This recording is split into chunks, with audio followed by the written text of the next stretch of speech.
Hi everyone, I'm Diane, and these are my 6 tips to aging with a beloved significant other that you expect to outlive. Have you ever asked yourself, who will take care of me when I get older? It's a question I never asked out loud, but it has been in my mind. I have a husband, and he's a really great man, and we've always taken care of each other. But now I'm in my 60s, and I'm facing something hard to say, and that is I will most likely outlive him. Now, the statistics say that approximately 70% of women can expect to outlive their husbands. It's not something we like to think about, but it is very real. So, how do men or women now prepare so we don't feel lost later? Let's get started. Here's number 1, driving. Driving, when to stop and what comes after. My husband does most of the driving, but if or when I become the only driver, I need to know I'm ready or what the alternatives will be. I've started thinking about what happens if I need to give up my keys one day, not only because someone takes them from me, but because I choose to stop. Sure, there's a lot of road and ride services these days that do deliveries, and I'm sure even a neighbor or someone in the community would be willing to help me. But more than anything, I want to hold on to my freedom as long as safely possible and release it when the time comes with grace. Before my mom passed away, she said this was one of the toughest things to give up. She said she lost her independence the day she lost her license to drive. Number 2 is social connection, like preparing for loneliness. Let me say this with a whole lot of love because my husband is my best friend, and losing him just opens up the door for loneliness. Too many women become widowed and suddenly realize they don't know who to call.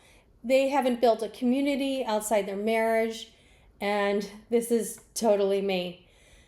This is one of the reasons why we are in a 55 plus retirement community. It's to stay connected, it's to join groups and to build bonds that can help each other out when one of us is gone. The reality is that I'm probably going to need someone to talk to for advice and comfort when the time comes.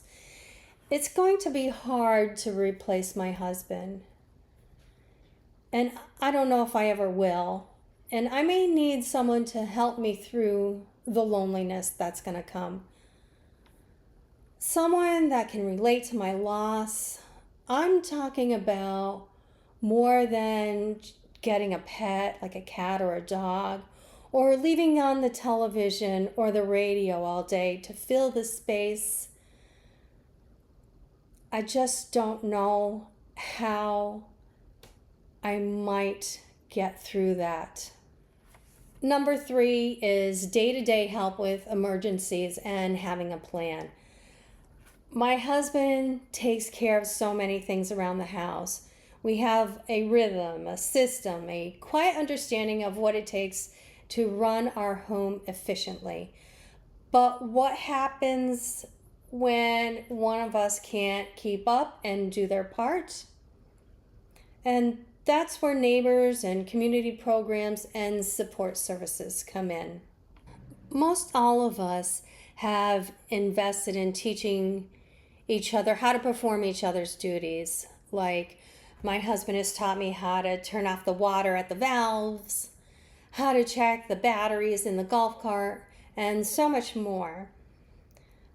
I have a list of numbers to call for plumbers and electricians and a handyman. Best of all, I can walk, or I have my golf cart to get me to the direct outside of our community where the food is, where the CVS is, and some doctors. I've researched medical aging resources, not for today, but for someday. This isn't giving up independence, it's about protecting it. So let me be clear. I have a daughter, but she has her own family and she lives on the complete other side of the United States. She is not geographically close to help me on a day-to-day basis. Number 4 is legal and medical decisions and having someone you can trust. My husband and I have talked through a power of attorney, wills, and healthcare directives. We've had these conversations. If I outlive him, and I probably will, who steps in to help me with big decisions? And we have chosen our daughter, and she's a family member that we both trust. And if I couldn't name one, I'd hire someone with integrity, a professional, an elder law attorney, because leaving those blanks unfulfilled only invites stress. Number 5, housing and thinking ahead.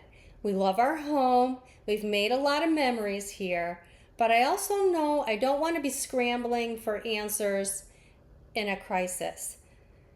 We've started talking about options, staying here with home health support, moving to a senior-friendly apartment, or even joining a community care center while we're still healthy enough to choose it together. If I do end up living here alone someday, I want to be in a space that supports me, not burdens me. We have both opted for aging in place for as long as possible. Number 6, money and scams, protecting ourselves, protecting myself. I handle all the finances and the taxes. I manage the bills, the insurance, the medical appointments, and the budget. If my husband was left to handle it all, I want him to be confident, not confused, and that we are a team. So we've simplified things. We've added joint access to accounts, reviewed passwords, and made sure nothing is hidden in a file cabinet. I review things monthly with my husband just in case I am the one to pass on first. He knows where everything is and how to access important documents and passwords. Another aging concern we discuss is we hear a lot about scams all the time, and they're targeting senior citizens more and more. They're just getting smarter. We've both talked about how to protect ourselves and each other. And if I ever feel unsure, we have a company that we can call to double check. It's called Careful. It's a financial safety service. Now, this video isn't sponsored by Careful at all. It's just something that we received as a free service through our financial advisor. And this is what it looks like.